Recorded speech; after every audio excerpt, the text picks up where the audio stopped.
प्रश्न संख्या 43 और 44 दिए गए परिच्छेद पर आधारित हैं। परिच्छेद में फेरी लगाकर सामान बेचने वाले रेहड़ी विक्रेताओं के बारे में चर्चा की गई है। हम प्रश्नों पर आते हैं।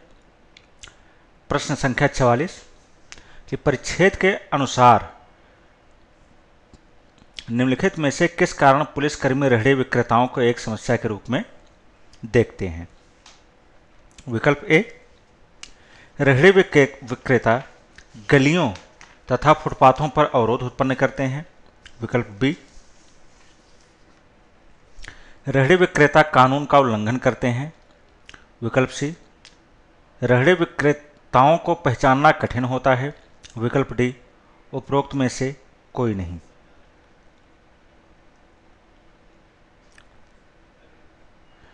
इस प्रश्न के उत्तर के लिए यदि हम परिच्छेद पर विचार करें, परिच्छेद को देखें तो पता चलता है कि विकल्प डी प्रश्न का सही उत्तर है, जिसमें उल्लेख किया गया कि रेहड़ी विक्रेताओं को पुलिस द्वारा परेशानी के रूप में देखा जाता है, क्योंकि वे इन्हें बाधा के रूप में देखते हैं। जैसे कि चर्चा की गई है कि जब सड़कों, फुटपाथों तथा जन सुविधाओं में स्थानों का अवरोध तथा अतिक्रमण मुक्त करने का मुद्दा उठता है, तब पुलिसकर्मी तथा अन्य प्रवर्तन कर्मचारी इन विक्रेताओं को उस समस्या के रूप में देखते हैं जिसका निवारण किया जाना आवश्यक है।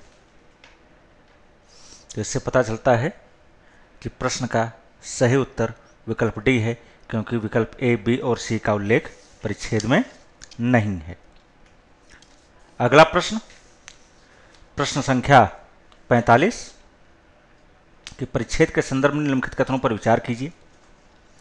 पहला कथन, कुछ लोग अपने दैनिक आवश्यकताओं की पूर्ति हेतु रेहड़ी विक्रेताओं पर निर्भर होते हैं। कथन 2, रेहड़ी विक्रेता सार्वजनिक स्थानों पर अवरोध उत्पन्न करते हैं जिससे कानून का उल्लंघन होता है।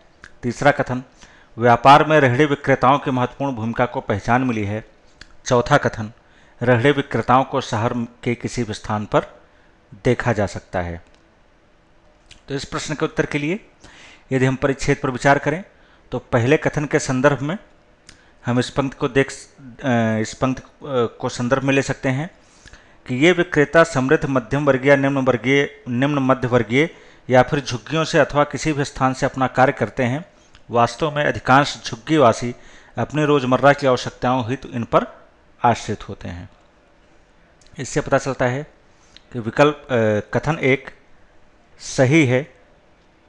कथन 2 सही नहीं है, क्योंकि कानून का रेहड़ी विक्रेता सार्वजनिक स्थानों पर अवरोध उत्पन्न करते हैं जिससे कानून का उल्लंघन होता है, ऐसा कोई उल्लेख परिच्छेद में नहीं है।